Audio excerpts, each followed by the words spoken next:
نحمده ونستعينه ونستغفره ونعوذ بالله من شرور أنفسنا وسيئات أعمالنا من يهده الله فلا مضل له ومن يضلل فلا هادي له وأشهد أن لا إله إلا الله وحده لا شريك له وأشهد أن محمدا عبده ورسوله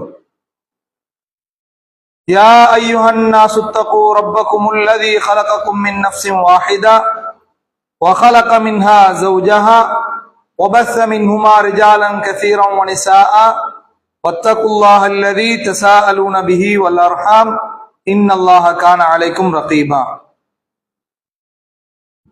فإن أصدق الحديث كتاب الله وخير الهدي هدي محمد صلى الله عليه وسلم وشر الأمور محدثاتها وكل محدثة بدعة وكل بدعة ضلالة وكل ضلالة في النار எல்லாம் வல்ல அல்லாஹ்விற்கு எல்லா புகழும் அல்ஹம்துலில்லாஹ்.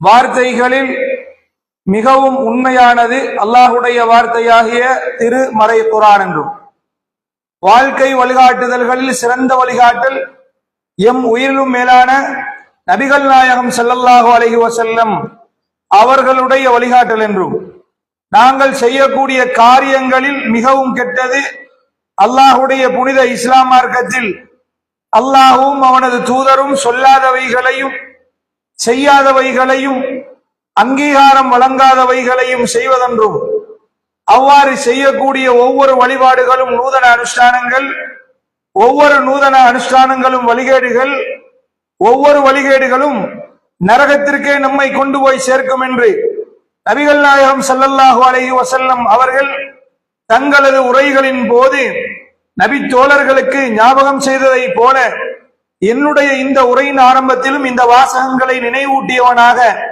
இந்த ஹுதுபா பேருரைக்குள் நுழைகிறேன்.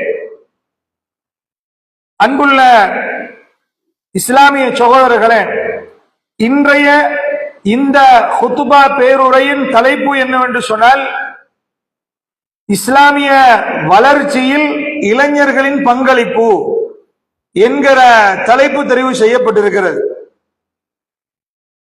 உண்மையிலேயே எதற்காக இந்த காலகட்டத்தில் இப்படி ஒரு தலைப்பை நாம் தெரிவு செய்துள்ளோம் என்று நீங்கள் சிந்திப்பீர்களேயானால்,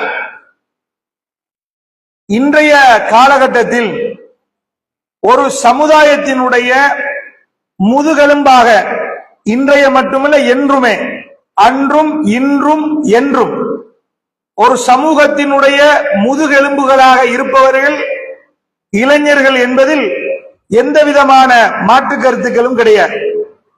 ஆனால் அப்படி ஒரு சமூகத்தை தூக்கி சுமந்து செல்கிற, ஒரு சமூகத்தினுடைய வளர்ச்சிக்கு வழிகாட்ட இருக்கின்ற வாலிபர்கள் இன்றைய நிலையை நாம் அவர்களுடைய இன்றைய நிலையை சிந்தித்து பார்க்கின்ற போது, இஸ்லாம் எப்படி எப்படியெல்லாம் அவர்களுக்கு நன்மைகளை வழங்கி ஊக்குவிக்கின்றதோ அந்த நிலைப்பாட்டை எல்லாம் தாண்டி அவர்கள் ஏனோ தானோ என்று வாழ்கிறதை நாம் பார்க்கிறோம். எனவே இது போன்ற தலைப்புகளின் ஊடாக அவர்களுக்கு இஸ்லாம் கொடுக்கின்ற மதிப்பு என்ன, ஒரு இளைஞர் சமுதாய இளமை பருவம் என்பது வாழ்க்கையில் எவ்வளவு பிரதானமான பகுதி என்பதை நாம உணர்வூட்டும் வண்ணமாகத்தான் இந்த தலைப்பு இந்த இடத்தில் தெரிவு செய்யப்பட்டிருக்கிறது. பொதுவாக நீங்க குர்ஆன்ல சூரா அர்-ரூம் 54ஆம் வசனத்தை எடுத்து படித்து பாருங்கள். அல்லாஹு தஆலா ஒரு மனிதனுடைய பிறப்பு முதல் இறப்பு வரை அவன் அடைகின்ற 3 விதமான சந்தர்ப்பங்களை அல்லாஹ் தெளிவாகவே என்ன செய்கிறான், சொல்லி காட்டுகிறதை நம்ம பார்க்கிறோம். அல்லாஹ் ஒரு மனிதனுக்கு 3 விதமான அடைவுகளை ஏற்படுத்துகிறான். பிறந்து வளருகிற பொழுது குழந்தை பருவம் என்று ஒரு பருவம், இரண்டாவது பருவம் என்ன, இளமை பருவம் என்கின்ற ஒரு பருவம், மூன்றாவது வயோதிபம் என்கிற ஒரு பகுதி. இந்த 3 பகுதிகளையும் சூரத்து ரூமின் 54ஆம் வசனத்தில் அல்லாஹ் தஆலா தெளிவாக சொல்லி காட்டுகிறதை நாம் பார்க்கிறோம். அல்லாஹுல்லதீ خلقكم من ضعف ثم جعل من بعد ضعف قوة ثم جعل من بعد قوة ضعفا وشيبة يخلق ما يشاء وهو العليم القدير என்கிற செய்தி அல்லாஹ் தஆலா சொல்றார். எப்படி அல்லாஹ்வுடைய வாசக அமைப்பின்படி நாங்கள் சொல்வதாக இருந்தால், உங்களை பலகீனமான ஒரு நிலையில் அல்லாஹ் உங்களை படைத்தான்.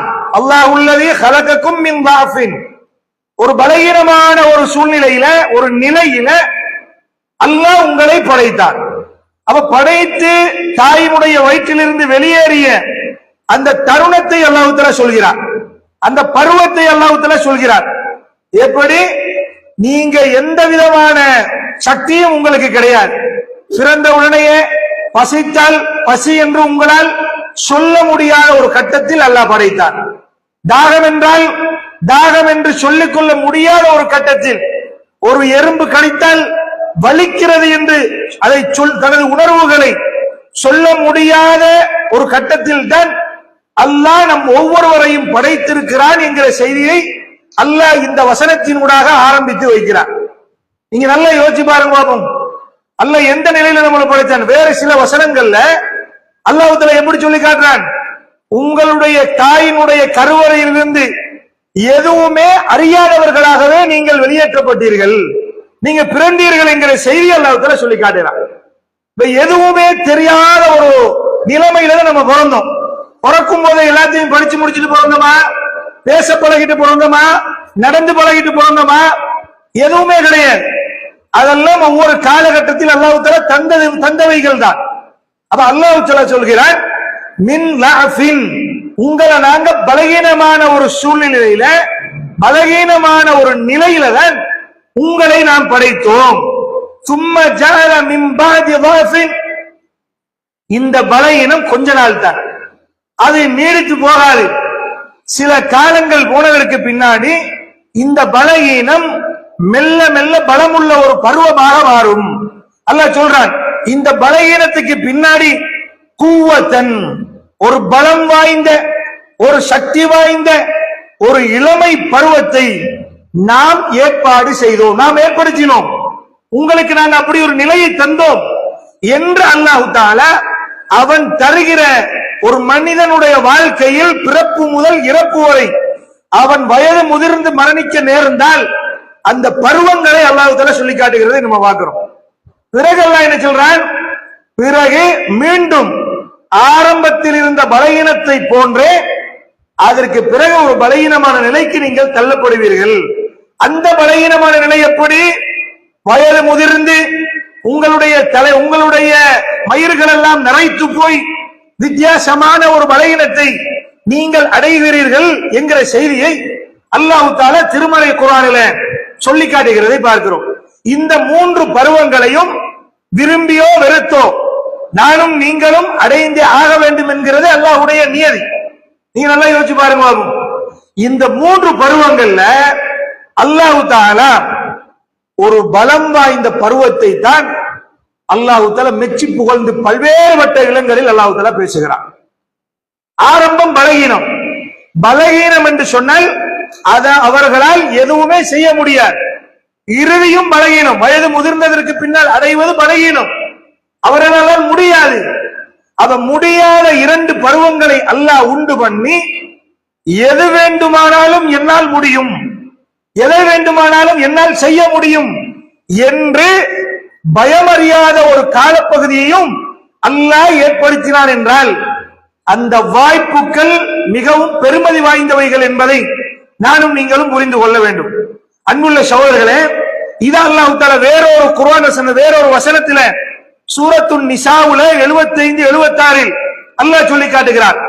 இந்த பலம் வாய்ந்த பருவத்தையும் பலகீனமான பருவத்தையும் அல்லாஹ் வேறு ஒரு சம்பவத்துடன் தொடர்பு பண்ணி அல்லாஹ் பேசுகிற போது, வமாலக்கும் லா துகாத்திலூன ஃபீ ஸபீலில்லாஹ், அல்லாஹ்வுடைய பாதையில் அறப்போர் செய்வதற்கு செய்யாமல் இருப்பதற்கு உங்களுக்கு என்ன ஆயிற்று, ஏன் அப்படி செய்யாமல் இருக்கிறீர்கள் என்று அல்லாஹ் சொல்லிட்டு வல் முஸ்ததஅஃபீன மினர் ரிஜாலி வன் நிசாஇ வல் வில்தானில்லதீன் யகூலூன ரப்பனா அக்ரிஜ்னா மின் ஹாதிஹில் கரியத்தில் ஸாலிமி அஹ்லுஹா.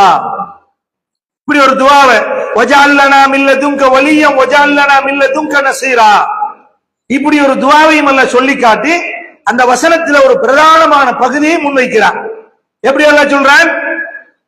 உங்கள ஊரில் அநியாயம் செய்யக்கூடிய அட்டூழியம் செய்யக்கூடியவர்களுக்கு மத்தியில நெருக்கடிப்பட்டு அவர்களுடைய அநீதிகளுக்கு உள்ளாக்கப்பட்டு வேறு வழி இல்லாமல் யா அல்லாஹ் உன்னிடத்தில இருந்து ஒரு துணை, உன்னிடத்தில இருந்து ஒரு வழியையும், உன்னிடத்தில இருந்து ஒரு உதவியாளரையும் நாங்கள் எதிர்பார்க்கிறோம் என்று அல்லாஹுவை நோக்கி கையேந்தி பிரார்த்தனை செய்கிற அந்த ஆண்களில் பலகீனமானவர்களுக்காகவும் பெண்களுக்காக வேண்டியும் சிறுவர்களுக்காக வேண்டியும் நீங்கள் அந்த இடத்திற்கு சென்று அவர்கள் சார்பாக முயற்சி எடுக்க கூடாதா என்று அல்லாஹ் தஆலா கேட்கிறார். இந்த இடத்திலேயும் அல்லாஹ் தஆலா பலகீனமானவர்கள் யார் என்பதை அல்லாஹ் சொல்லிட்டார். ஆண்களில் பலகீனமானவர்கள், வயது முதிர்ந்தவர்கள், தைரியம் இல்லாதவர்கள், பெண்கள் பலகீனமானவர்கள், சிறுவர்கள் என்று அல்லாஹ் சொல்றார். அப்ப அங்க வயது முதிர்ந்தவர்கள் வந்து விட்டார்கள், பெண்கள் வந்து விட்டார்கள், சிறுவர்கள் வந்து விட்டார்கள். அப்ப பலமானவர்கள் என்று அல்லாஹ் யாரை பார்த்து இந்த வசனத்தை இப்ப சொல்றான்? வமா லக்கும் லா துகாத்திலூன ஃபீ சபீலில்லாஹ் என்று, அதாவது இவர்களுக்காக நீங்கள் போய் போராட வேண்டாமா, இவர்களுடைய அநீதிக்கு எதிராக நீங்கள் குரல் கொடுக்க கூடாதா என்று இவர்கள் மூன்று சாராரையும் கழித்தால் யாரை பார்த்து அல்லாஹ் பேசுகிறான்? வாலிப பருவத்தில் உள்ளவர்களை பார்த்து, பலம் வாய்ந்த அந்த சக்தி உள்ள பருவத்தில் உள்ளவர்களை பார்த்து அல்லாஹ் பேசுகிறான் என்பதை நாம பார்க்கலாம். அப்ப அல்லாஹ் கூட கோரிட்டு காட்டுகின்ற, அல்லாஹ் கூட விரல் நீட்டி காட்டுகின்ற அந்த பருவம் தான் வாலிப பருவம் என்கிற செய்தியையும் பலமான பருவம் என்கிற செய்தியையும் அல்லாஹ் தஆலா திருமறை குர்ஆனில ஊன்றி சொல்வதை நம்ம பார்க்கிறோம்.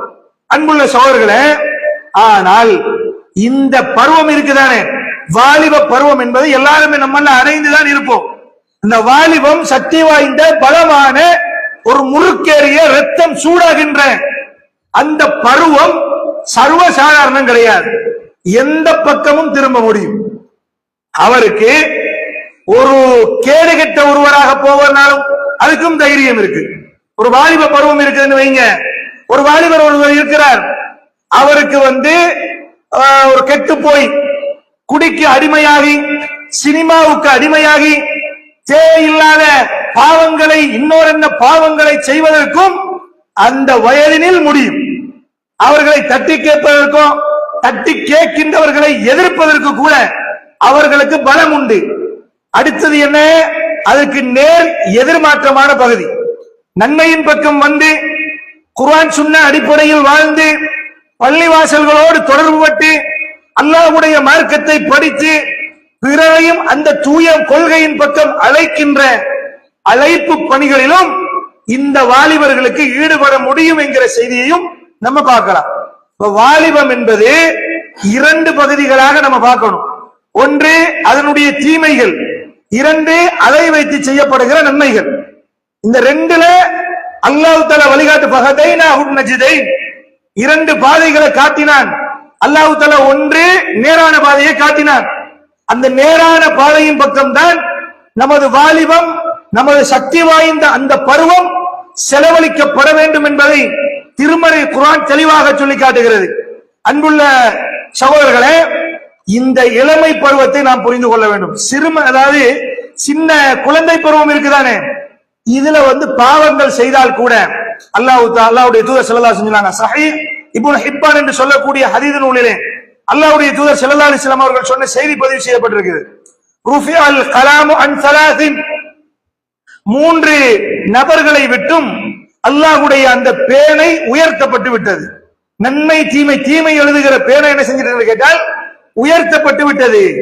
அவர்களுடைய பாவங்கள் எழுதப்படாது. மூன்று பேரை விட்டு என்ன செய்யாது, மூன்று பேருக்கு பாவங்கள் எழுதப்பட மாட்டாது என்று அல்லாஹ்வுடைய தூதர் சொன்னார்கள். ஒன்று என்ன? அனின் நாயிம், தூங்கிக் கொண்டிருப்பவர் தூக்க கலக்கத்தில் அல்லது தூக்கத்தில் ஒரு பாவத்தை செய்துவிட்டால் அந்த பாவம் அவருக்கு பதியப்பட மாட்டார். இது ஹதீஸ். அல்லாஹ்வுடைய தூதர் ஸல்லல்லாஹு அலைஹி வஸல்லம் அவர்கள் சொல்கிறார்கள், ஹத்தா யஸ்தைகித, எதுவரைக்கும்? அவர் கண் விழிக்கின்ற வரைக்கும். கண் விழித்தால் அவர் சகஜமான ஒரு நிலைக்கு திரும்புகிறார். அவர் அதுக்கு பிறகு பாவம் செஞ்சா எழுதப்படும். அப்ப தூக்கத்தில் இருப்பவர் அவருடைய பாவம் எழுதப்பட மாட்டாது. அதே மாதிரி வானில் குலாமி ஹத்தா யஹ்தலிம, ஒரு சிறுவன் சிறுவயதில் செய்கிற பாவங்கள் எழுதப்படுவது இல்லை. இது அல்லாஹ்வுடைய தூதர் ஸல்லல்லாஹு அலைஹி வஸல்லம் அவங்க சொல்றாங்க. எதுவரைக்கும்? ஹத்தா யஹ்தலிம, அவர் பருவ வயதை அடைகிற வரைக்கும். எப்பொழுது ஒரு சிறுவன் பருவ வயதை அடைகிறானோ அப்பொழுது அவருக்கு பாவம் எழுதப்படும். மூன்றாவது அல்லாஹ்வுடைய தூதர் வானில் மஜ்னூனி ஹத்தா யஃபீக, ஒரு பைத்தியக்காரன், தலை குழம்பிய ஒருவர், மூளை குழம்பிய ஒருவர், அவருக்கும் பாவம் எழுதப்படாது. அவர் பைத்தியத்தில் செய்கிறார், குழப்பத்தில் செய்கிறார். அவர் தெளிவுறும் வரைக்கும், அவருடைய பைத்தியம், அவருடைய அந்த ஜுனூன் தெளிவாகின்ற வரைக்கும் அவருக்கு எந்த பாவமும் எழுதப்படாது என்று 3 நபர்களை அல்லாஹ்வுடைய தூதர் ஸல்லல்லாஹு அலைஹி வஸல்லம் சொல்றார். இந்த ஹதீஸ நம்ம எப்படி விளங்கணும்னு சொன்னால், பாருங்க, இளமை பருவம் என்பது பொறுப்பு வாய்ந்த பருவம் என்பது இந்த ஹதீஸில் இருந்து விளங்குது. ஏன்? நீங்க சிறு பிள்ளையாக இருக்கிற பொழுது, சின்ன குழந்தையாக இருக்கிற பொழுது பொய் பேசிடுவார்கள், பொய் பேசியிருப்போம். ஆனால் பெரியவர்களும் அதை கண்டுகொள்வதில்லை, அல்லாஹ்வும் அதை கணக்கெடுப்பதில்லை. பாருங்க, அல்லாஹ் கணக்கெடுக்க மாட்டான். நம்ம சில நேரம் திருத்துவோம் பிள்ளைகளை, இப்படி சின்னதில இருந்து உண்மை சொல்லித்தான் பழகணும்னு திருத்துவோம், அதை வழிகாட்டல். அல்லாஹ் பாவம் எழுதுவானா? பாவம் எழுதப் போவது இல்லை. அவர் எப்படி பொய் பேசினாலும் சரி, என்ன சிறிய பாவங்களை அவர் செய்தாலும் சரி, அல்லாஹ் அதற்குரிய பாவத்தை எழுதுவதில்லை. இதற்கு பிரதானமான ஒரு ஆதாரமா நம்ம சஹீஹுல் புகாரில வரக்கூடிய ஒரு செய்தியை பார்க்கலாம். அல்லாஹ்வுடைய தூதருக்கு கனவின் மூலம் சொர்க்கம் எடுத்து காண்பிக்கப்பட்டது, நரகமும் சொர்க்கமும் எடுத்து காண்பிக்கப்பட்டது. அல்லாஹ்வுடைய தூதர் ஸல்லல்லாஹு அலைஹி வஸல்லம் அவர்கள் சொர்க்கத்தில் அண்ணாந்து பார்க்கின்ற அளவுக்கு உயர்ந்த ஒரு மனிதரை காண்கிறார்கள். யார் என்று தெரியல. அவரை சுற்றி சின்ன குழந்தைகள் வலம் வந்து கொண்டிருப்பதை அல்லாஹ்வுடைய தூதர் பார்க்கிறார்கள். அப்ப கூட்டிக் கொண்டு போன 2 வானவர்களிடத்துல கேட்கிறார்கள், இவர் யாரப்பா? பின் அந்த ஹதீஸினுடைய இறுதி பகுதியில விளக்கம் சொல்லப்படுது. எப்படி? நீங்க சொர்க்கத்தில ஒரு பூந்தோட்டத்தில உயர்ந்த மனிதனை பார்த்தீங்கன்னா அவர் யாரு தெரியுமா? அவர்தான் இப்ராஹிம் அலைஹிஸ்ஸலாம் அவர்கள். இப்ராஹிம் அலைஹிஸ்ஸலாம் அவர்கள். அவரை சூழ இருக்கின்ற குழந்தைகள் யார் தெரியுமா? சிறுபிராயத்திலேயே பருவ வயதை எட்டுவதற்கு முன்னாடியே மரணித்து போன குழந்தைகள் என்று அல்லாஹ்வுடைய தூதர் ஸல்லல்லாஹு அலைஹி வஸல்லம் அவர்களுக்கு விளக்கம் சொல்லப்படுகிறது. இந்த செய்தி சஹீஹுல் புகாரில வர்றதை நம்ம பார்க்கிறோம். அப்ப சின்ன வயசுல பாவங்கள் எழுதப்பட மாட்டார். அல்லாஹ்வுடைய தூதரே நசரானிகளுடைய பிள்ளைகளாக இருந்தாலும், யூத குழந்தைகளாக இருந்தாலும் அவர்களும் இப்படி சென்று விடுவார்களா என்று நபி தோழர்கள் கேட்கிறார்கள். அல்லாஹ்வுடைய தூதர் ஆம் என்று பதிலளித்தார்கள். ஆம் என்று பதிலளித்தார்கள். சஹீஹுல் புகாரியில் இந்த செய்தி பதிவு செய்யப்பட்டிருப்பதை நம்ம பார்க்கிறோம். அப்ப சின்ன வயசுங்கிறது எந்த விதமான பொறுப்பும் அற்ற ஒரு வயது என்பதை நம்ம இந்த 2 செய்திகளினூடாக பார்க்கலாம். ஆனால் வாலிபத்தை நம்ம அப்படி பார்க்க முடியாது. வாலிபர்கள் இன்றைக்கு பாவத்தின் பக்கம் செல்கிறார்கள். ஆனால் ஹதீஸ் என்ன நமக்கு சொல்லி காட்டுகிறது? இஸ்லாமிய வழிகாட்டல் என்ன? அந்த பருவத்தில் தான் பாவங்களே எழுதப்படுகிறது. இதுக்கு முன்னாடி செய்தவைகள் எல்லாம் ரிஜெக்டட், அது எழுதப்பட மாட்டாது. எப்பொழுதும் நீங்கள் பருவ வயதை அடைகிறீர்களோ, வாலிபம் என்கிற ஒரு நிலைக்கு தள்ளப்படுகிறீர்களோ, அப்பொழுதிலிருந்து உங்களுடைய பேனா உங்களுக்காக தயாராகி உங்களுடைய பாவங்களை எழுத துவங்கி விடுகிறது என்பதை பருவ வயதை அடைந்த ஒவ்வொருவரும் புரிந்து கொள்ள வேண்டும். அன்புள்ள சகோதரர்களே, அப்ப இந்த காலகட்டத்தில தான், இந்த பருவத்தில தான் நம்முடைய வாலிபர்கள், பருவ வயதை அடைந்தவர்கள் மிக கவனமாக கையாளப்பட வேண்டிய பகுதி இதுதான். ஏனென்று கேட்டால், இந்த பருவம் சைத்தான் ரொம்ப ஊசலாட்டம் காட்டி கொண்டிருப்பான். சைத்தானுக்கு இதுதான் தேவையான வயது. அவனுக்கு சின்ன பிள்ளைகளும் தேவையில்லை, வயது முதிர்ந்து சக்கரத்தை ஆண்ட நிலைமைக்கு போனவர்களும் அவனுக்கு தேவையில்லை. யாரை வழிகெடுத்தால் ஒட்டுமொத்த சமூகமும் வழிகட்டு போகுமோ, யாரை அடுத்த பக்கம் திசை திருப்பினால் ஒரு ஊரே குழம்பி போகுமோ, ஒரு பள்ளியே குழம்பி போகுமோ, அவனிடத்தில் சைத்தான் வருவான். சைத்தான் வந்து என்ன பண்ணுவான் தெரியுமா? இன்னைக்கு பாருங்க பாபம், ஒவ்வொரு விதமான பாவங்களிலும் வாலிபர்கள் வித்தியாசமாக இருப்பதை நம்ம பார்க்கிறோம். வாலிபர்கள் எடுத்து பாருங்க. சில வாலிபர்கள் போதை பொருள் கடத்தலுக்கு பயன்படுத்தப்படுகின்றவர்கள் யார்? இன்றைக்கு போதை பொருளை கடத்துறார். ஒரு நாட்டில இருந்து இந்த நாட்டுக்கு கொண்டு வந்துடுறார். பாகிஸ்தான்ல இருந்தோ வேறு சில நாடுகள்ல இருந்தோ நமது இலங்கைக்கு கொண்டு வந்து விடுகிறார்கள். இதற்கு பயன்படுத்தப்படுகின்றவர்கள் யார்? நோய்வாய்ப்பட்டு பெட் ரெஸ்ட்ல இருக்கின்றவர்களையா பயன்படுத்துகிறார்கள்? சின்னஞ்சிறு குழந்தைகளையா பயன்படுத்துகிறார்கள்?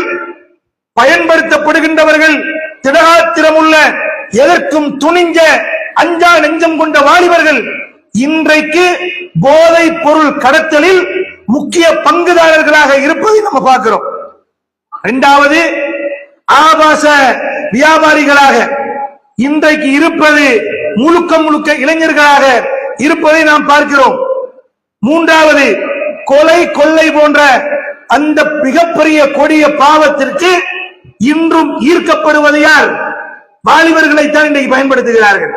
ஒருத்தரை போட்டு தள்ளணும் என்று சொன்னால், ஒருத்தரை கொண்டொழிக்கணும் என்று சொன்னால், ஒருத்தரை தாக்க வேண்டும் என்று சொன்னால், அல்லது ஒருவருடைய கடைக்கு போய் களவாட செல்ல வேண்டும் என்று சொன்னால் அதற்கு பயன்படுத்துவது யாரை? எத்தனை அடி உயரம் மதில் கட்டினாலும் அதற்கு மேலால் பாய்ஞ்சு போகக்கூடிய இளைஞனை கொண்டு வந்து போடுறான். எத்தனை பேர் துரத்தினாலும் பிடிபடாமல் ஓடக்கூடிய வாலிபனை பிடித்து வைக்கிறான்.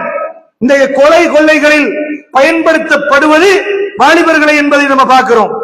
அதே போல சினிமா மோகம் கொண்டு சினிமாக்கள் பக்கம் சைத்தானியத்தான வலைகளில் விரிக்கப்பட்டு அதில் வீழ்ந்து சிக்குண்டு சின்ன பின்னமாக இருப்பவர்கள் யார்?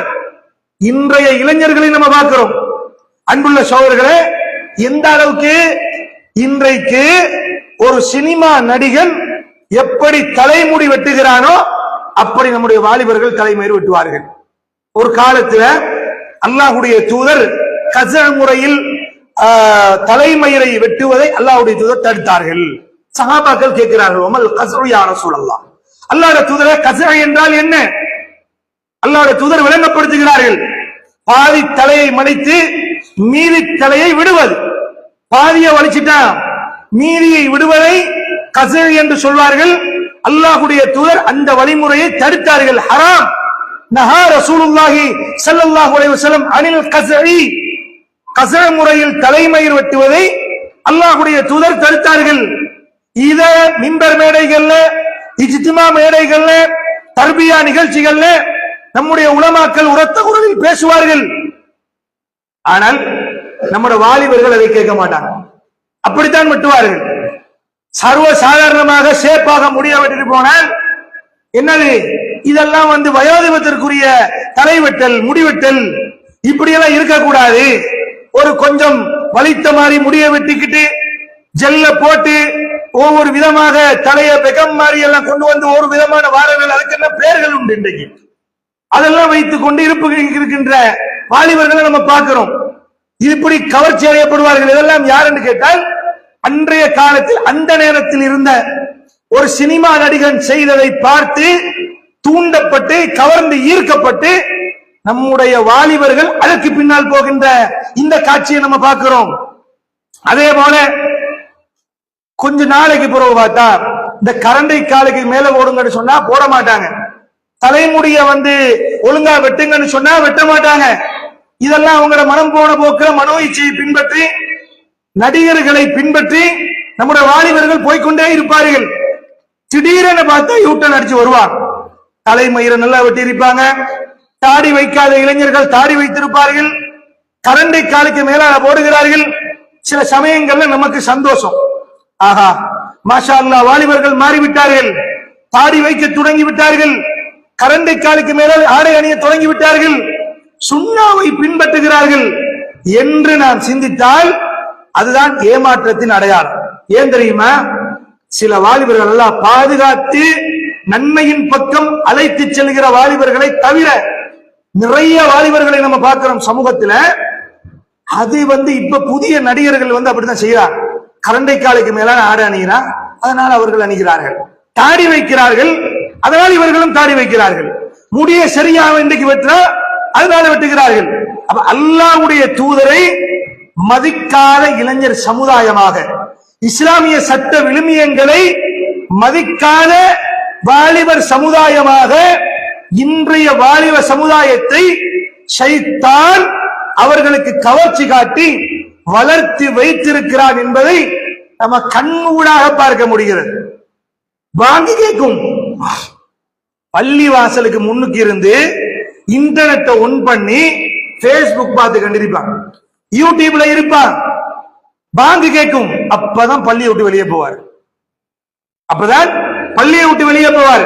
மார்க்கம் என்னன்னு தெரியாது, அடிப்படை கொள்கை என்னன்னு தெரியாது. இப்படியே நமது வாலிபர்களை கேட்பதற்கும் பார்ப்பதற்கும் யாருமே இல்லாதவர்களாக இன்றைக்கு தான் தோண்டித்தனமாக வாழுகிற ஒரு காட்சியை நம்ம பார்க்கிறோம். அன்புள்ள இஸ்லாமிய சோழர்களே, வாலிபர்களே, உங்களை விழித்துத்தான் நான் சொல்கிறேன். இந்த பருவம் சாதாரணமான ஒரு பருவம் கிடையாது.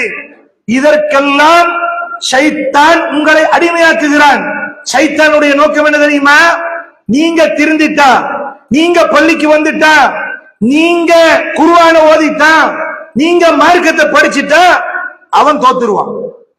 ஒரு ஊரே சிறந்ததாக வந்துடும், ஒரு பள்ளிவாசல் சிறந்ததாயிரும், ஒரு பள்ளிவாசல் ஹயாத்தாகிவிடும், ஒரு சமுதாயம் உயிரூட்டப்பட்டு விடும் என்பதனால் ஷைத்தான் அழகு என்கிற பெயரில் அவன் என்ன பண்றான்னு கேட்டால் உங்களை வழிகெடுக்கிறான், போதையின் பக்கம் இழுக்கிறான், ஆபாசத்தின் பக்கம் இழுக்கிறான், கொலை கொள்ளையின் பக்கம் இழுக்கிறான், பணத்தை காட்டி மயக்குகிற காட்சிகளை என்ன செய்கிறோம் நம்ம பார்க்கிறோம். அன்புள்ள சகோதரர்களே, இது நம்ம மாறினால், நம்ம அடுத்த சைடுக்கு நின்றால் நம்முடைய அடுத்த கட்டம் அல்லாஹு தஆலாவும் அல்லாஹுடைய தூதரும் பல்வேறுபட்ட நன்மைகளை நமக்காக சொல்லி இருக்கிறார்கள். வாலிப பருவத்திற்கு பல்வேறுபட்ட நன்மைகள் இருக்குங்க, சாதாரணம் கிடையாது. சஹீஹுல் புகாரியில ஒரு செய்தியை நம்ம பார்க்கிறோம். சபஅத்துன், அல்லாஹ்வுடைய தூதர் ஸல்லல்லாஹு அலைஹி வஸல்லம் சொல்றாங்க, 7 கூட்டத்தார் இருக்கிறார்கள். யுதில்லுஹுமுல்லாஹு ஃபீ தில்லி, எந்த விதம் லௌமலா தில்ல இல்லா தில்லு, எந்த விதமான நிழலும் இல்லாத மறுமை நாளில், மறுமையில சூரியன் தலைக்கு பக்கத்தால் கொண்டு வந்து வைக்கப்படும், எந்த உதவியும் கிடைக்காது, அவ்வளவு உஷ்ணமாக இருக்கும், யாருக்கும் வந்து உங்களுக்கு சார்பாக வாதிட முடியாத, அல்லாஹ்விடத்தில் பேச முடியாத அந்த நாளை அல்லாஹ்வுடைய தூதர் ஸல்லல்லாஹு அலைஹி வஸல்லம் அவர்கள் சொல்கிறார்கள். இப்படி ஒரு நாள்ல 7 கூட்டத்தாரை தவிர வேற எந்த கூட்டத்தாருக்கும் நிழல் கிடையவே கிடையாது. அல்லாஹ் 7 கூட்டத்தாருக்கு நிழல் வழங்குகிறான். அதில் ஒரு கூட்டம் யார் தெரியுமா? வஷாபுன், இளைஞன், ஒரு இளைஞன், நஷஅ ஃபீ இபாதத்தி ரப்பிஹி, நஷஅ ஃபீ இபாதத்தி ரப்பிஹி, அவனுடைய அல்லாஹ்வுடைய வணக்க வழிபாடுகளில் எந்தெந்த வாலிபர்கள் எல்லாம் ஊரை திகைத்துக் கொண்டார்களோ அவர்களுக்கு நிழல் தராத அந்த மறுமை நாளில், யாருக்குமே நிழல் கொடுக்காத அந்த மறுமை நாளில் அல்லாஹ் இவர்களை எல்லாம் பொறுக்கி எடுத்து ஒரு கூட்டமாக ஆக்கி இவர்களுக்கு நிழல் வழங்குகிறான் என்கிற செய்தியை சஹீஹுல் புகாரியில் 660ஆம் இலக்கத்தில் அல்லாஹ்வுடைய தூதர் சொன்னதாக இமாம் புகாரி ரஹிமஹுல்லாஹ் அவர்கள் பதிவு செய்கிறார்கள். அன்புள்ள சகோதரர்களே, சாதாரண ஹதீஸ் நீங்க நினைக்கிறீங்களா? ஒரு மனிதன், ஒரு வாலிபத்தில் உள்ளவர்கள் திருந்துவதற்கு முதலில் சுய வாழ்வில் திருத்தம் ஏற்பட வேண்டும். முதல்ல என்ன செய்யணும்? சுய வாழ்க்கையில திருத்தம் ஏற்பட வேண்டும். சுய வாழ்க்கையை எப்படி மாற்றலாம்? இபாதத்துகளின் ஊடாக. நீங்க இப்ப உங்களோட உள்ளங்களை கை வைத்து யோசித்து பாருங்கள், நீங்க இபாதத்துல எந்த அளவுக்கு இருக்கிறீங்க? அதான் சொன்ன உடனே பள்ளிக்கு வர்ற ஒரு மனோபக்குவம் உங்களுக்கு இருக்கிறதா? ஒவ்வொரு நாளும் காலை அடைகிறீர்கள், ஒவ்வொரு நாளும் மாலை அடைகிறீர்கள், ஒவ்வொரு நாளும் 3 வேளை உணவு உண்கிறீர்கள், ஒவ்வொரு நாளும் விழிப்பதை போன்று உறங்கவும் செல்கிறீர்கள். அந்த நாளில் நாம் அல்லாஹ்வுக்காக எவ்வளவு நேரங்களை செலவழித்தோம் என்று எண்ணி பார்க்கிற போது பல வாலிபர்களுடைய விடை கேள்விக்குறியாகவே இருக்கும். கேள்விதான், என்னத்தை செஞ்ச, என்னத்தை செஞ்சேன்? ஒன்னையும் செய்யல. காலையில எழும்புறீங்களே, அல்ஹம்துலில்லாஹில்லதி அஹ்யானா பஅதமா அமாத்தனா வ இலைஹின் நுஷூர். அல்லாஹ்வுடைய தூதர் ஸல்லல்லாஹு அலைஹி வஸல்லம் அவர்கள் கற்றுத்தந்த பிரார்த்தனை. நீங்க தூங்குகிற பொழுது உங்களுடைய உயிர்களை அல்லாஹ் கைப்பற்றி எடுத்துக் கொள்கிறான். உடல் மற்றும் பூமியில் இருக்கிறது. மீண்டும் நீங்கள் எழும்ப எத்தனிக்கிற பொழுது அல்லாஹ் உங்களுக்கு அந்த உயிர்களை மீண்டும் திருப்பி தருகிறானே. அல்ஹம்துலில்லாஹ் அல்லதி அஹ்யானா, மரணத்திலிருந்து உயிர்ப்பித்த அந்த அல்லாஹ்வுக்கு எங்களுடைய உயிரை மீண்டும் தந்து எங்களுக்கு ஒரு வாய்ப்பை தந்தானே, அந்த அல்லாஹ்வுக்கு எல்லா புகழும் என்று சொல்லி எழும்ப வேண்டிய வாலிபர்கள் இன்றைக்கு விடிய விடிய இணையம் ஃப்ரீ என்பதற்காக, டேட்டா அதிகமாக தருகிறான் என்பதற்காக விடிய விடிய போனில் முழித்துக் கொண்டு விழித்துக் கொண்டு படங்கள் பார்ப்பதும், பாட்டுக்கள் கேட்பதும், இசையில் மூழ்கி கிடப்பதும், பாவங்களிலேயே இராப்பொழுதுகளை கழிப்பதுமாக இருந்து கொண்டு விடிய விடிய இரவு நேரங்களை பாவத்திலே கழித்துக் கொண்டு அதான் சொல்கிற நேரம் இவன் உறங்குகிறான். எவ்வளவு பாருங்க, எப்படி சைத்தான் வழிகெடுத்து வச்சிருக்கிறான் பாத்தீங்களா? என்ன காரணம்? நீங்க சொர்க்கம் போயிருவீங்க. என்ன காரணம்? உங்களுக்கு மறுமையில நிழல் கிடைச்சிருமே, அதை கெடுக்கிறது தானே அவனுடைய டியூட்டியே. அவன் என்ன பார்க்கிறான்? இவர் சுபகுக்கு எழும்பினால், தஹஜ்ஜத்துக்கு எழும்பி குர்ஆன் ஓதினால், தஹஜ்ஜத்துல எழும்பி துஆ கேட்டால், தஹஜ்ஜத்துல எழும்பி 2 ரக்காத்து தொழுதுட்டா ஷைத்தான் தோத்து போயிருவான். இப்ப என்ன பண்றான்? நான் எப்படி தோற்பது, நீதாண்டா தோக்கணும் என்று சொல்லி அல்லாஹ் ஒரு முஃமினுடைய இலக்கணமாக சொல்கிற வபில் அஸ்ஹாரிஹும் யஸ்தக்ஃபிரூன், சஹர் நேரத்தில் அவர்கள் அல்லாஹ்விடத்தில் தௌபா செய்வார்கள், பாவ மன்னிப்பு தேடுவார்கள் என்கிற இலக்கணத்தை அல்லாஹ் சொல்லி காட்டுகிறார். அந்த நேரத்தில் வாலிபர்களே நம்ம என்ன பண்ணி கொண்டிருக்கிறோம் என்பதை கொஞ்சம் யோசித்து பாருங்க. தஹஜ்ஜுத் நேரத்தில் எழும்புவார்கள், ஹும் யஸ்தக்ஃபிரூன், அல்லாஹ் என்ன சொல்றான்? அவர்கள் பாவ மன்னிப்பு தேடுவார்கள் என்று சொல்றான். அந்த இலக்கணம், அந்த அடையாளம் என்னிடத்திலும் உங்களிடத்திலும் காணப்பட்டால் ஷைத்தான் தோற்றுவிட்டால் நாங்கள் வெற்றி பெற்று விட்டோம். மாற்றமாக இருந்தால் நாம் தோற்றுவிட்டோம், ஷைத்தான் எங்களை வென்று விட்டான். யோசிச்சு பாருங்க, இன்றைய இரா பொழுதுகள் எப்படி கழிகின்றன. இரவு நேரங்கள்ல இன்னைக்கு தந்துருவான் டேட்டா, அவனுக்கு என்ன ஃப்ரீயா தந்துருவான்.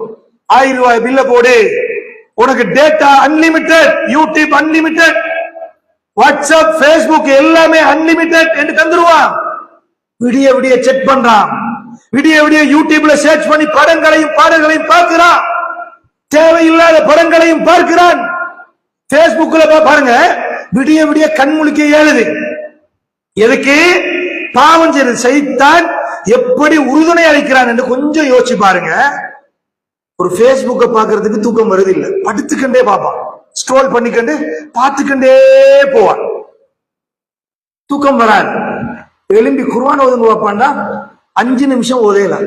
நல்லா யோசிச்சு பாருங்க. யார் சரி ஒரு முயற்சி எடுத்து பாருங்க, ஷைத்தான் எவ்வளவு தூரத்துக்கு தூக்கத்தை நமக்கு கொண்டு வருவான்டா. கொட்டாவிக்கு மேல கொட்டாவி போயிட்டு எழும்பி உட்கார்ந்து குர்ஆனை பிரிச்சுட்டீங்கன்னு சொன்னா கொட்டாவிக்கு மேல கொட்டாவி ஏலா தூக்கம் வருது. தூக்கத்தை எங்க கொண்டு வந்து வச்சிருக்கான்? குர்ஆன் ஓதல்ல ஷைத்தான் கொண்டு வந்து வச்சிருக்கிறான்.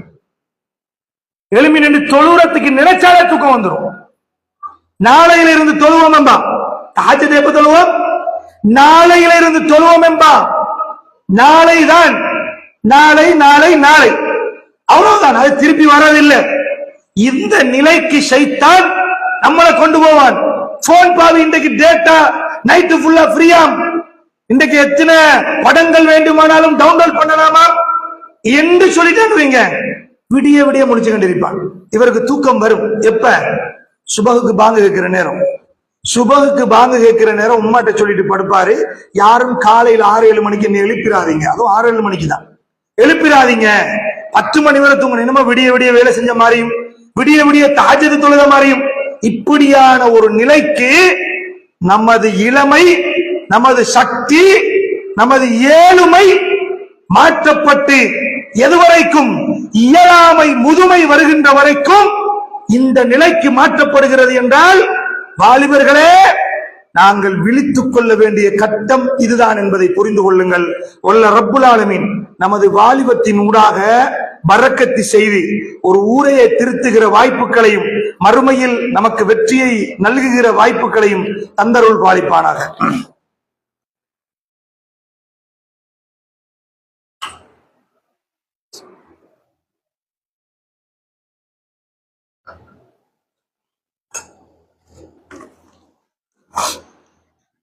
இன்னல் ஹம்துலில்லாஹ் வஸ்ஸலாத்து வஸ்ஸலாமு அலா ரசூலில்லாஹ் முஹம்மது இப்னு அப்துல்லாஹ் அம்மா பஅத்.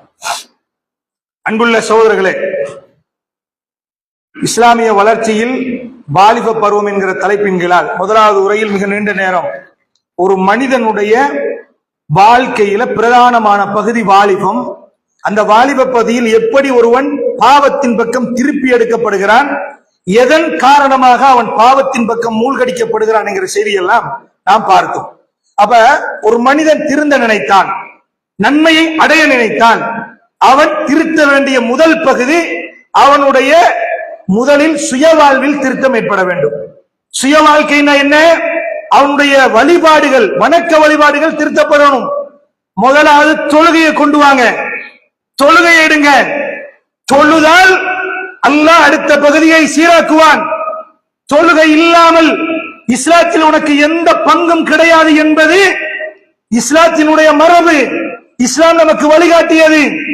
இன்றைக்கு நாம் பேசுகிறோம், நபி தோழர்களை பற்றி நாம் பேசுகிறோம். உமர் இப்னுல் கத்தாப் ரலியல்லாஹு அன்ஹு அவர்கள் மரணிக்கிற தருவாயில் அவர் கத்தியால் குத்தப்பட்டு, விஷம் தடவப்பட்ட கத்தியால் குத்தப்பட்ட செய்தி நமக்கு தெரியும். அவர் வாயினால் ஒன்றை குடித்தால் குத்தப்பட்ட அந்த காயமுட்ட பகுதியால் அது வெளியேறிவிடும். அந்த அளவுக்கு வருத்தமுட்டு மரணப்படுக்கையில் இருந்து கொண்டிருந்த நேரம் தொழுகையில் வைத்துத்தான் குத்தவும் படுகிறார்கள். தூக்கி கொண்டு வந்து வீட்டிலே வைத்து விட்டார்கள். வைத்து விட்டால் உமர் ரலியல்லாஹு அன்ஹு அவர்கள் அப்பொழுது மயக்கமுற்று கண்ணை இருந்து கொஞ்சம் தூங்கி விட்டார்கள். திடீரென அவரை போய் தொழுகைக்காக தட்டி எழுப்பப்படுகிறது. நல்லா யோசிச்சு பாருங்க, தொழுகைக்காக தட்டி எழுப்பப்படுகிறது. உமர் ரலியல்லாஹு அன்ஹு அவர்கள் கேட்டார்கள், கண் விழித்தவுடன் அஸல்லன்னாஸ், மக்கள் தொழுது விட்டார்களா? எந்த நிலையில? எந்த நிலையில? குத்தி எழுந்து அவரால் ஒழுங்காக பேச முடியல, சக்ரத்துல் ஹால் என்கிற நிலைக்கு தள்ளப்பட்டு விட்டார். அடுத்த வினாடி மரணம் என்கிற நிலைக்கு இருக்கிறார். அப்ப என்ன சொல்லப்படுது? அஸல்லன்னாஸ், மக்கள் தொழுதுட்டாங்களா? மக்கள் எல்லாம் தொழுதுட்டாங்க அமீருல் முஃமினீன், உங்களை நாங்க தொழுகைக்காக எழுப்பினோம். அப்பதான் அமீருல் முஃமினீன் உமர் ரலியல்லாஹு அன்ஹு சொல்கிறார்கள், தொழாத ஒருவனுக்கு இஸ்லாத்தில் எந்த பங்கும் இல்லையே. லா ஹல்ல ஃபில் இஸ்லாம், தொழாத ஒருவனுக்கு எந்த பங்கும் இல்லையே என்று சொல்லி சஹாபாக்கள் சொல்கிறார்கள். உமர் ரலியல்லாஹு அன்ஹு அவர்கள் எழுந்து நின்று இரத்தம் சொட்ட சொட்ட கடமையாக்கப்பட்ட தொழுகையை தொழுதே அன்று மரணித்து போனார்கள் என்கிற செய்தியை பார்க்கிற பொழுது, இன்னைக்கு நம்ம பேசுறோம், நான் வந்தா உமர் ரலியல்லாஹு அன்ஹு மாதிரி வரணும், காலித் இப்னுல் வலீத் மாதிரி வரணும் என்று பேசுகிறார்கள். அவருடைய தியாகம் எங்கே என்பதை கொஞ்சம் யோசித்து பாருங்கள். இன்றைய வாலிபர்கள் வணக்க வழிபாடுகளில் எந்த அளவுக்கு இருக்கிறார் என்பதை சிந்தித்து பாருங்கள். அது மாதிரி லஆலமன் அக்வாமம் மின் உம்மத்தி, உங்களுடைய நன்மைகளை ஒருபோதும் வாலிபர்களே நீங்கள் இழந்து விட வேண்டாம். உங்களுடைய பலம் வாய்ந்த பருவத்தில் ஷைத்தான் என்ன தூரப்பட்டும் உங்களுடைய நன்மைகளை அழிப்பதற்கு காத்து கிடக்கிறான் என்பதை, உங்களுடைய எதிரி அவன்தான் என்பதை ஒருபொழுதும் மறவாதிருங்கள். ஏன் தெரியுமா? சுனன் இப்னு மாஜாவில் அல்லாஹ்வுடைய தூதர் ஸல்லல்லாஹு அலைஹி வஸல்லம் அவர்கள் சொல்கிறார்கள், லஅலமன் அக்வாமம் மின் உம்மத்தி யஅதூன யௌமல் கியாமா பிஹஸனாத்தின் அம்சாலி ஜிபாலி திஹாமத் பைலா, நாளை மறுமை நாளில் என் சமுதாயத்தில் சிலர் வருவார்கள், அவர்களுடைய நன்மைகள் வெள்ளை நிறத்து அந்த திகாமா மலையை போல, திகாமா என்கிற பகுதியில் இருக்கக்கூடிய மலையை போல பிரமாண்டமான நன்மைகளை அள்ளி குவித்துக் கொண்டு என் சமுதாயத்தில் சிலர் வருவார்கள் மறுமை நாளில், பயங்கரமான நன்மைகளை வைத்திருப்பார்கள்.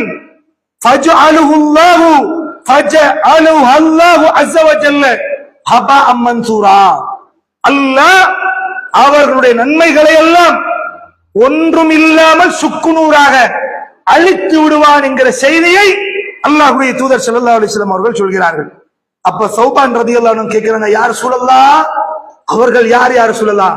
நன்மைகளை செய்கிறார்கள், மறுமை வரைக்கும் நன்மைகளை பாதுகாத்துக் கொண்டு வருகிறார்கள், மலைகள் போன்ற நன்மை, ஆனால் அழிக்கப்படும் என்றால் அவர்கள் யார்? அவர்களுடைய அடையாளங்கள் என்ன? அல்லாஹ்வுடைய தூதர் ஸல்லல்லாஹு அலைஹி வஸல்லம் அவர்கள் சொன்னார்கள், அவர்கள்தான் அவர்கள் நம்மளை சிஃபும் லனா யா ரசூலல்லாஹ் சொல்லுகிற நேரம் அல்லாஹ்வுடைய தூதர், அமா இன்னஹும் இஹ்வானுக்கும், அறிந்து கொள்ளுங்கள் அவர்கள் உங்களுடைய சகோதரர்கள், உங்களுடைய சகோதரர்கள். வஹும் மின் ஜில்தத்திக்கும், அவர்கள் உங்களுடைய தோல், உங்களுடைய இனமப்பா முஸ்லிம்கள். சொல்லிவிட்டு அல்லாஹ் சொன்னார்கள், அல்லாஹ்வுடைய தூதர் ஸல்லல்லாஹு அலைஹி வஸல்லம் சொன்னார்கள், இரவு நேரத்தில் நீங்கள் எப்படி வணக்க வழிபாடுகளை, சஹாபாக்களே நீங்கள் எப்படி வணக்க வழிபாடுகளில் ஈடுபடுவீர்களோ அப்படி அவர்களும் வணக்க வழிபாடுகளில் ஈடுபடுவார்கள். நீங்க எப்படி நோன்பு நோக்கிறீர்களோ அவர்களும் அப்படியே நோன்பு நோட்பார்கள். ஆனால் தனிமை என்று வந்துவிட்டால், தனிமை என்று வந்துவிட்டால் அல்லாஹ்வுடைய வரம்புகளை, அல்லாஹ் போட்ட தடைகளை மீறி நடப்பார்கள். இதனால் அவர்களுடைய நன்மைகள் எல்லாம் பாழாக்கப்பட்டு வீணாக்கப்பட்டு நரகத்தில் இழுத்து வீசப்படுவார்கள் என்கிற செய்தியை அல்லாஹ்வுடைய தூதர் ஸல்லல்லாஹு அலைஹி வஸல்லம் அவர்கள் சொல்கிறார். என்றால் வாலிபர்களே, இரா நேரங்களில் விழித்துக் கொண்டிருக்கின்ற, இணையதளங்களில் உங்களுடைய தூக்கங்களை கழிக்கின்ற வாலிபர்களே, கொஞ்சம் யோசித்து பாருங்கள். நீங்கள் எவ்வளவுதான் நன்மை செய்தாலும் மறுமையில் அல்லாஹ் அழித்து ஒழித்து இழுத்து நரகத்தில் வீசுவான் என்கிற செய்தியை அல்லாஹ்வுடைய தூதர் ஸல்லல்லாஹு அலைஹி வஸல்லம் அவர்கள் சொல்கிறார்கள் என்று சொன்னால், எவ்வளவு நாங்கள் பயங்கரமான ஒரு சூழ்நிலைக்கு அகப்பட்டு இருக்கிறோம் என்பதை யோசித்து பாருங்கள். இதைத்தான் ஷைத்தான் விரும்புகிறான். எனவே வாலிப பருவம் என்பது, நீங்க வாங்க பள்ளிவாசலுக்கு வந்து ஒரு அகீதா வகுப்பை உண்டு பண்ணுங்க, ஒரு ஃபிக்ஹ் வகுப்பை உண்டு பண்ணுங்க, மார்க்க விளக்க வகுப்பை, ஒரு தர்பியா வகுப்பை உண்டு பண்ணுங்கள். உங்களுடைய மரணத்துக்கு பின்னாலும் அதற்குரிய நன்மைகளை அல்லாஹ் தர காத்துக் கொண்டிருக்கிறான் என்பதை மறந்து விடாதீர்கள். நீங்க உங்களின் மூலமாக ஒரு அகீதா வகுப்பு உருவானால், உங்களின் மூலமாக ஒரு மீள் எழுச்சி உருவானால், உங்களின் மூலமாக ஒரு தர்பியா வகுப்பு இந்த பள்ளிவாயலில் உருவாகமாக இருந்தால், உங்களுடைய மரணத்துக்கு பின்னாடியும் அந்த பள்ளிவாசலில் வந்து கூட்டங்கள் கூடி அந்த வகுப்புகள் தொடர்ந்து போகுமாக இருந்தால் அதற்குரிய நன்மையை அல்லாஹ் சங்கிலி தொடர் நன்மைகளாக உங்களுடைய கபர்களுக்கு கொண்டு வந்து சேர்ப்பிப்பது அல்லாஹ்வுடைய கடமை என்பதை நீங்கள் மறந்து விடாதீர்கள். அன்புள்ள சகோதரர்களே, எங்களுடைய வாலிபம் என்றும் கழிந்து போகும் என்பதை மறந்து விடாதீர்கள். நாங்கள் வயோதிபத்தை எப்படியாவது அடைந்து விடுவோம். ஏறாமல் போன பிறகு பள்ளிவாசல்ல ஒரு மூலையில உட்கார்ந்து தஸ்மமணியை உருட்டிக்கண்டு, பள்ளிய கூட்டிக்கண்டு, பாங்கு சொல்லிக்கண்டு இருந்து விடுவோம் என்று மட்டும் நினைத்து விடாதீர்கள். உங்களுடைய இளமை பருவம் சம்பந்தமாக, திடகாத்திரமான இந்த வயது சம்பந்தமாக மறுமையில் விசாரிக்கப்படுவீர்கள் என்பதில் எந்த விதமான சந்தேகமும் கிடையாது. கடந்த காலங்களை நீங்கள் வரலாற்றினூடாக எண்ணி பார்த்தால், படித்து பார்த்தால், வரலாறுகளில் அல்லாஹ் இந்த இஸ்லாமிய மீளெழுச்சிக்கு, இந்த இஸ்லாமிய வளர்ச்சிக்கு, இந்த கொள்கையின் ஊந்துதலுக்கு அல்லாஹ் பெரிதும் பயன்படுத்தியது சஹாபாக்களில் இளைய சமுதாயத்தினர் என்பதை மறந்து விடாதீர்கள். அடிக்கொருக்கா காலித் இப்னுல் வலீத், காலித் இப்னுல் வலீத், காலித் இப்னுல் வலீத் என்று சொல்கிறோமே, இந்த காலித் இப்னுல் வலீத் யார்? வயது முதிர்ந்த ஒருவரா?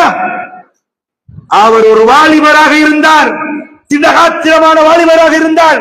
உஹது களத்தில் எதிரிகளோடு சேர்ந்து முஸ்லிம்களுக்கு எதிராக யுத்தம் புரிந்த காலித் இப்னுல் வலீத் ரலியல்லாஹு அன்ஹு அவர்கள் பிறகு இஸ்லாமிய கொள்கை கோட்பாட்டின் அடிப்படையில் வந்து அல்லாஹ்வுடைய தூதரோடு வந்து இணைந்து கொண்டு தனது மார்க்கத்திற்காக, தனது மார்க்கத்தின் வளர்ச்சிக்காக வெளியில் போனவர் மரணிக்கும் வரைக்கும் அவர் வீடு திரும்பவில்லை என்பதுதான் வரலாறு. யோசிச்சு பாருங்க, முழு வாலிபத்தையும் அல்லாஹ்வுடைய பாதையில் கழித்த ஒரு மாமனிதர் நாங்கள் அடிக்கொருக்க பேசுகின்ற காலித் இப்னுல் வலீத் ரலியல்லாஹு அன்ஹு அவர்கள் என்பதை மறந்து விடாதீர்கள். காலித் இப்னுல் வலீத் ரலியல்லாஹு அன்ஹு மரணப்படுக்கை அடைந்த பொழுது அழுகிறார்கள். 100 சொச்சம் யுத்தங்களை கடந்து வந்த தளபதியாக கடந்த காலித் இப்னுல் வலீத் அழுகிறார்கள். 2 கண்களாலும் கண்ணீர் வடிகிறது. ஆறுதல் சொல்கிறார்கள், அல்லாதீங்க, எதுக்காக நீங்க அழணும்?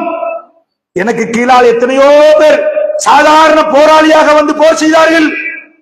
அவர்களுக்கெல்லாம் அல்லாஹ் ஷஹீத் என்கிற உயர்ந்த அந்தஸ்தை கொடுத்து விட்டார். ஆனால் 100கணக்கான போர்க்களங்களை சந்திக்கக்கூடிய பாக்கியத்தை அல்லாஹ் தந்து ஷஹீத் என்கிற அந்தஸ்தை எனக்கு அல்லாஹ் தரவில்லையே என்று எண்ணி மரண தருவாயில் அழித ஒரு மாமனிதர் காலித் இப்னுல் வலீத் ரலியல்லாஹு அன்ஹு அவர்கள். சுப்ஹானல்லாஹ். அவர் மரணித்ததற்கு பின்னாடி சஹாபாக்கள் குளிப்பாட்டுகிறார்கள். சஹாபாக்கள் சொல்கிறார்கள், காலித் இப்னுல் வலீத் ரலியல்லாஹு அன்ஹு அவர்களை நான் குளிப்பாட்டிய நபி தோழர் சொல்கிறார், அவரை குளிப்பாட்டினேன். அவருடைய உடலில் எந்த ஒரு பகுதியிலும் வாள்வெட்டுக்களான காயங்கள், அம்புக்களால் குத்தப்பட்ட காயங்கள் எந்த ஒரு இடத்திலும் இல்லாத ஒரு இடம் இல்லை. சுப்ஹானல்லாஹ். இஸ்லாத்துக்காக முழு வாழ்வையும் அர்ப்பணித்தார்கள். அப்படி இரத்த சரித்திரத்தை சுமந்து வந்த மார்க்கம் இந்த இஸ்லாம் மார்க்கம் என்பதை ஒவ்வொருவரும் நினைவில் வைத்துக் கொள்ளுங்கள். அப்படித்தான் இந்த மார்க்கத்தை நாங்க இன்றைக்கு களிமா சொல்லி இருக்கிறோம். அப்படித்தான் இன்றைக்கு இஸ்லாத்தில் நானும் நீங்களும் இருக்கிறோம். சோம்பரித்தனமான தவ்வாவை செய்து கொண்டு சோம்பரித்தனமான முஸ்லிம்களாக நானும் நீங்களும் இன்றைக்கு வாழ்ந்து கொண்டிருக்கிறோம். அன்றைக்கு அவர் ரத்தம் சிந்தவில்லை என்றால், அன்றைக்கு அவர் அதுபோன்ற நபித்தோழர்கள் இளமை பருவங்களை அல்லாஹ்வுடைய பாதையில் கழிக்கவில்லை என்றால், நானும் நீங்களும் அப்போ பூஞ்சு மண்டாவாக இருந்திருக்க கூடும் என்பதை நான் நினைவில் வைத்துக் கொள்ளுங்கள் அன்புள்ள சகோதரர்களே.